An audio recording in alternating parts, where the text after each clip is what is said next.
আজকে মেনু একটা নতুন রেসিপি বানাবো, পটলের চাটনি। পটলটাকে ভালো করে ধুয়ে নিতে হবে, তারপরে এতে ভালো করে মুছে নিয়ে হালকা তেল মেখে দিতে হবে। এভাবে পটলটা মুছে নিতে হবে, তারপরে এর মধ্যে হালকা তেল মেখে, যেভাবে হালকা সরিষার তেল দিয়ে পটলটা মেখে নিতে হবে, যাতে পোড়ানোর পর ছোকাগুলো ছড়াতে সুবিধা হয়। এভাবে করে গ্যাসে পুড়িয়ে নিতে হবে। আপনাদের কাছে যদি খড়ি থাকে, খড়িতে আরও ভালো হয়, যেহেতু আমাদের শহরাঞ্চলে বাড়িতে এখন খড়ি খুব কম ব্যবহার হয়, উনান নেই, তাই এভাবে গ্যাসে উল্টে পাল্টে ভালো করে পুড়িয়ে নিতে হবে। এইভাবে করে ঘুরিয়ে ফিরিয়ে পোড়াতে হবে, আরও একটু ভালো করে পোড়াতে হবে, যাতে পটলগুলো সবুজ না থাকে। চারিদিকে ভালো করে পুড়ে গেলে তারপরে প্রসেসটা আমি দেখাচ্ছি। পটল পোড়া হয়ে গেছে, এবার এটাকে ভালো করে পরিষ্কার করে নিতে হবে।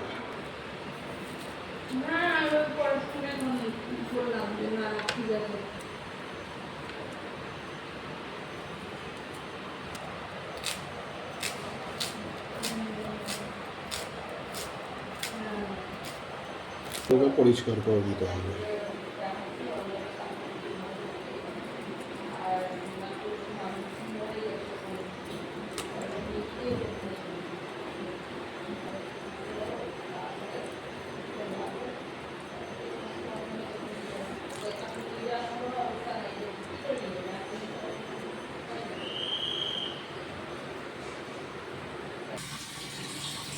তো আজকে হচ্ছে পটলের চাটনি।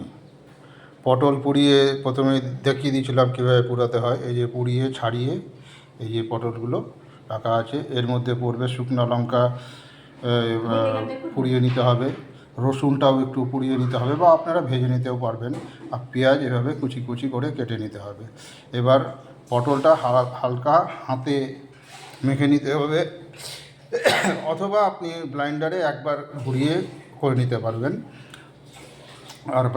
আর রসুনটাকে চটকে নিতে হবে বা বেটে নিতে হবে, আর শুকনো লঙ্কাটাকে হাত দিয়ে চটকে নিতে হবে লবণ দিয়ে, আর কাঁচা তেল দিয়ে মেখে খেয়ে দেখবেন, খুব সুন্দর লাগবে।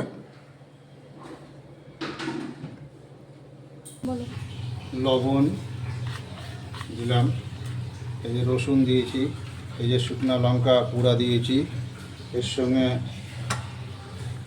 হালকা সরিষার তেল দেব।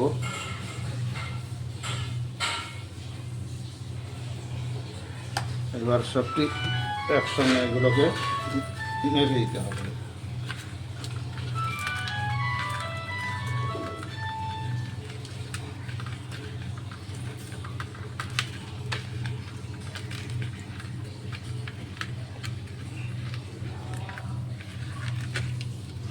রসুনগুলোকে হাত দিয়ে চটকে দিতে হবে,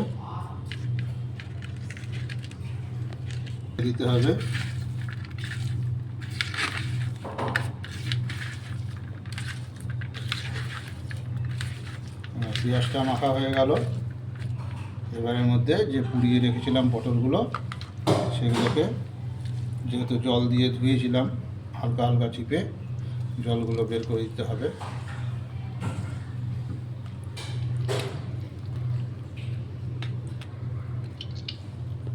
একসঙ্গে মেখে দিতে হবে।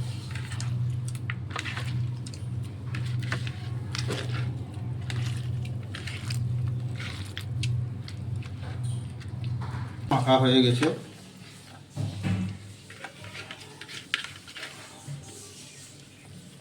এবারে করে দেখবেন, নিরামিষ বা আমিষ যাই হোক না কেন, গরম গরম ডাল ভাতের সঙ্গে খেয়ে দেখবেন কেমন লাগে, কমেন্টে অবশ্যই জানাবেন।